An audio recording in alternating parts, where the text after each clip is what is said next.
Hi everyone, my name is Charlie and today I have a charity shop book haul. It is going to emphasise why it is difficult for a book lover to work as a charity shop. All of these books bar one, which I will start with, were purchased from the charity shop in which I work. All of the paperbacks were £1. All of the hardbacks were £2. I didn't realise how many books there were until this morning, and these aren't all of the books that I have purchased from the charity shop this year. I could not tell you when I have purchased all of them. Originally it was just going to be one bag of charity shop books that I purchased at the weekend, and I thought, oh, you've got a few there, that's okay. And then I started going through all of the bags that I have downstairs, because what I've developed a habit of doing is bringing all of the books home in a bag and just putting them somewhere. So there are 2 books here, 5 books here, 3 in another bag, 1 just squirreled away on the table, these sorts of things. In fact, I'm embarrassed by one of them because it seems that I've purchased it twice. Firstly, my friend Charlie of Charlie Brook Reads did send me a copy of The 3 Dahlias by Katy Watson. I believe that Lauren of Lauren and the Books has just done a reading vlog about this. I think that there is this fictional character called Dahlia Lively, who is supposed to be like this Agatha Christie style heroine, and the protagonists in this book, the people who are going to be solving the crime, are all people who have portrayed this character over time. And I've heard that it's going to be good for fans of Agatha Christie, and from this video I feel like you're going to see that I might just be a bit of a fan of Agatha Christie. I had an email about A Very Lively Murder and was interested in that book, and then saw that it was a sequel to this, and then out of the blue Charlie messaged me saying, I've just seen this at a charity shop, do you want it?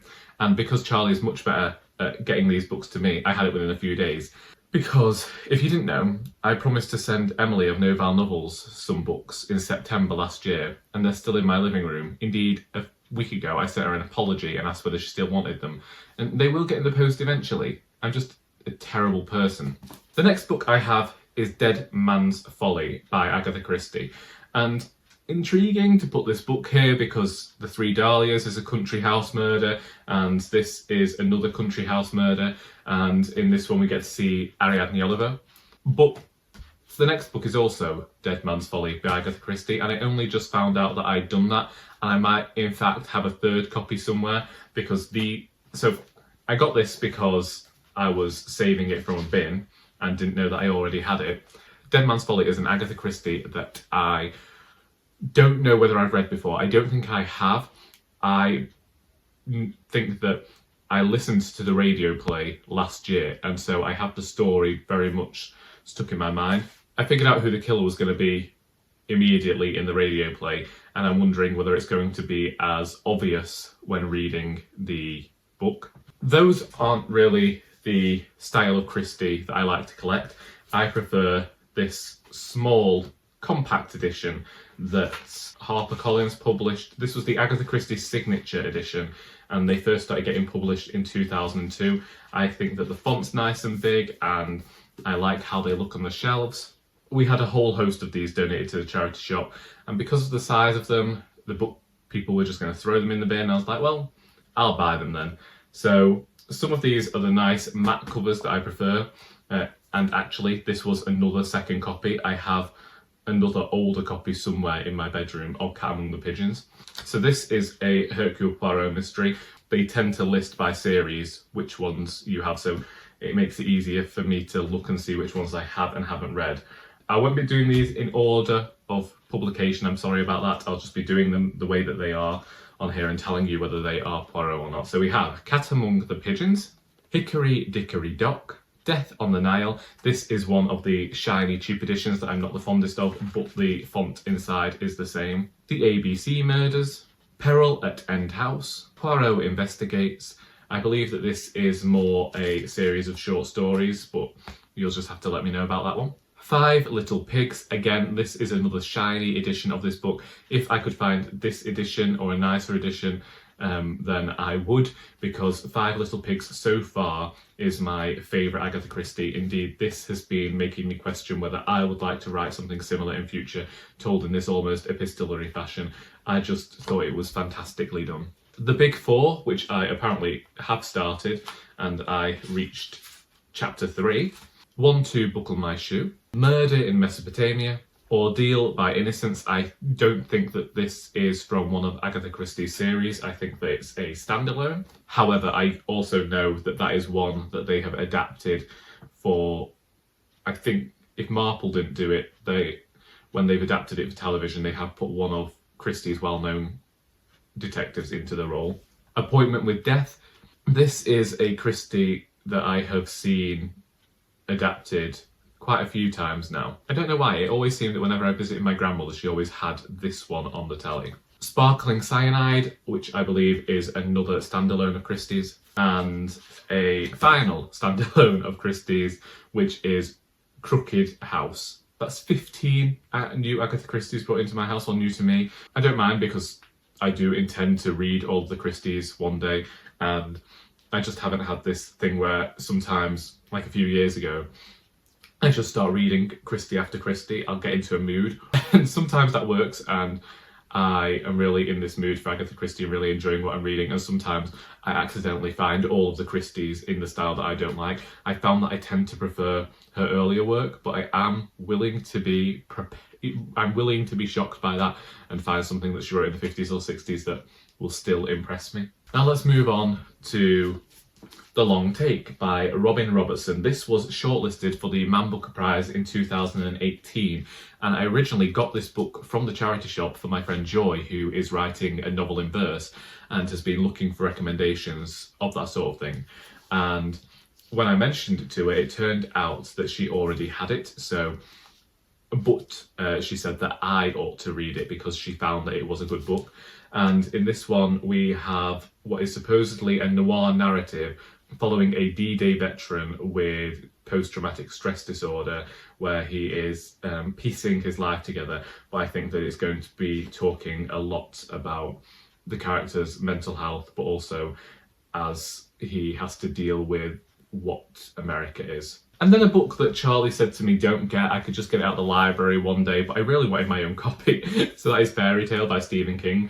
I have quite a few Stephen Kings now, and I need to knuckle down and read them. Maybe I'll get some done this year, but this is one that when I read the blurb, it did sound like something that I wanted to read. So we have a character called Charlie whose mother has been killed in a hit and run. Well, it wasn't a hit and run, was it? When I read it, it didn't make it sound like a hit and run, but it's saying on the blurb it was. And then we go a bit further forward in time when Charlie is 17, meets a dog named Radar and her ageing master Howard Bowditch, and they live in a big house at the top of a big hill. And from there, there's something to do with keys to a parallel world. Then I have The Spirit Level by Seamus Heaney. Quite honestly, I didn't even know that I got this. Just when I was looking for books and clearing off the table, I found it. A few years back, a friend gave me the collected works of Seamus Heaney and gave it to me and told me to go around Rome, and every time I came to a landmark, read a poem. That didn't happen because every time I stopped somewhere in Rome, someone would come along to try and sell me a map or try and sell me roses. Literally, these hawkers who were going after tourists ruined Rome for me, and one day I will go back. But that, unfortunately, sullies my memory of Seamus Heaney, because it seemed every time I took this poetry collection out of my bag, somebody would come along and try and sell me something. Luckily, nowadays, I do have a little bit of Italian, so that I can tell them to beggar off. And also, would probably not try and read English if I was in Italy. I would just get a short Italian novella and go and beggar off and sit somewhere and read that. Because at least then they might think I'm Italian enough and leave me alone. The next book I got on the recommendation of one of our volunteers, and that is The Sisters Brothers by Patrick DeWitt.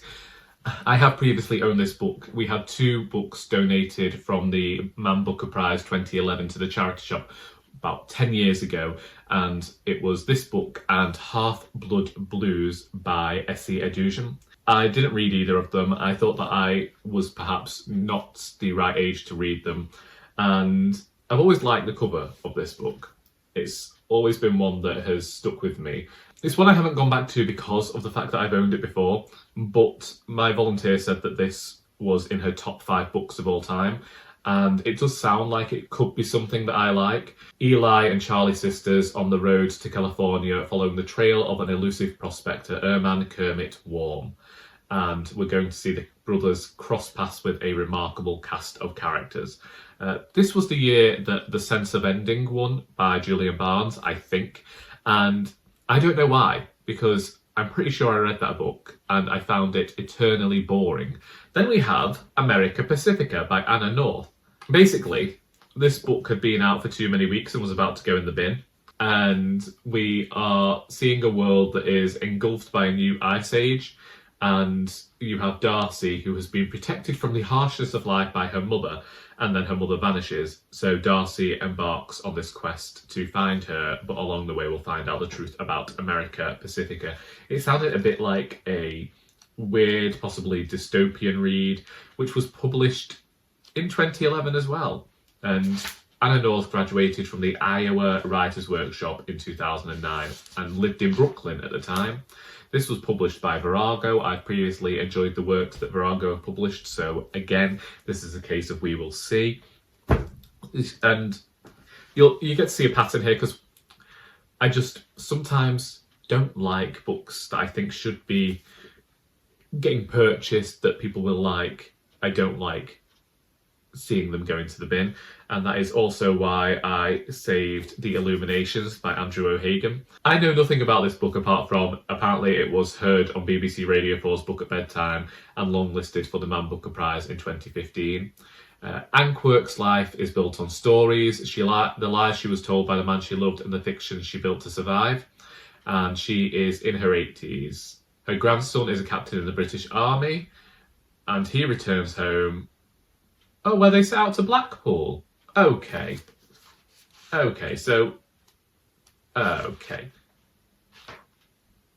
We'll see. I like the mention of Blackpool.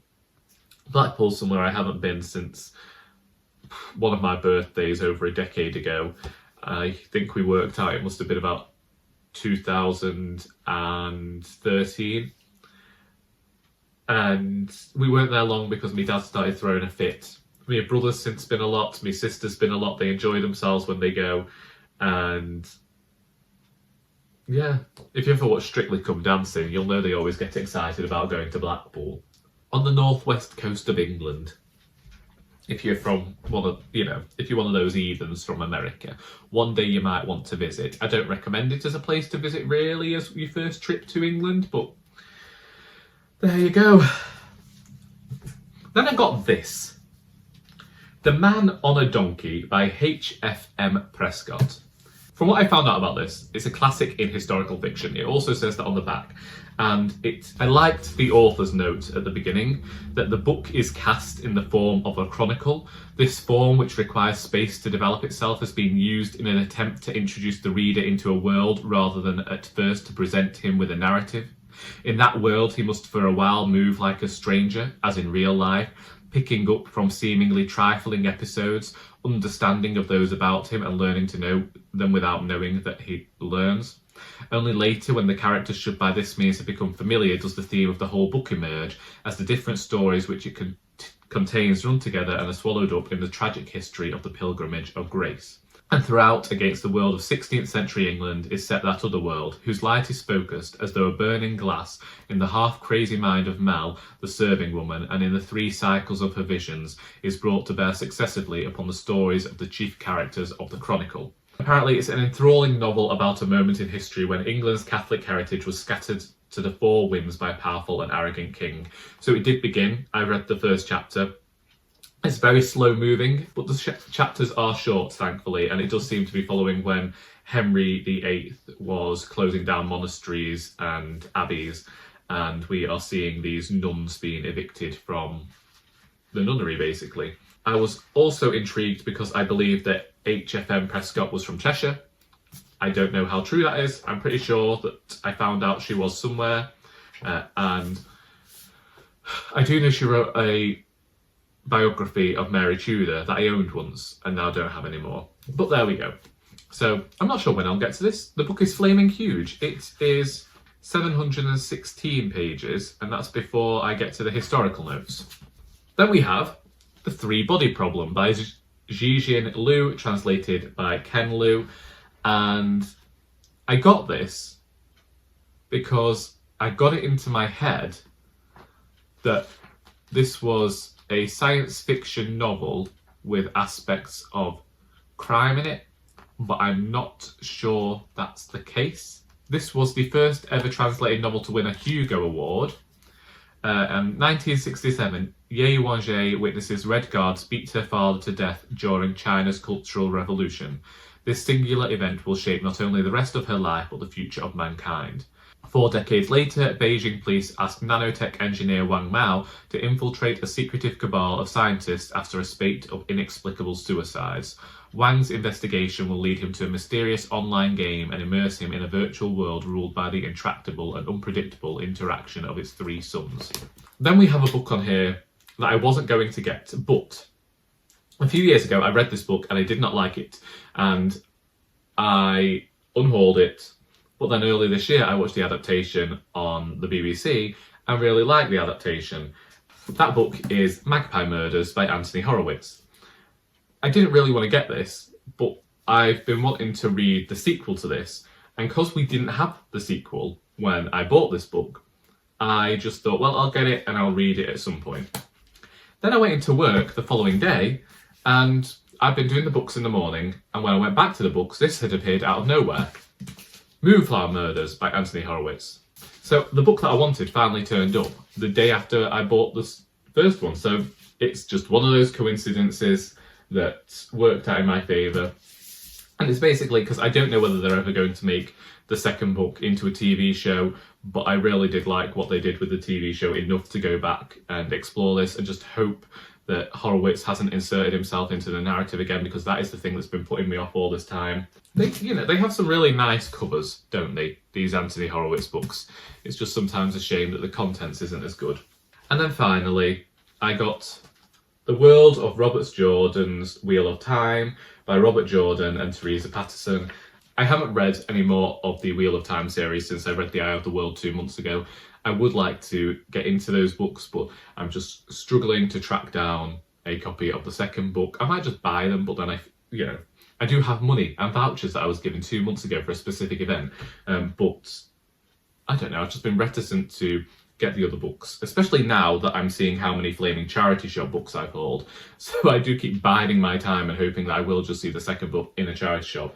But this is one of those that I would like to keep and read when I finish the series. Just, I don't know why. There's some really nice illustrations.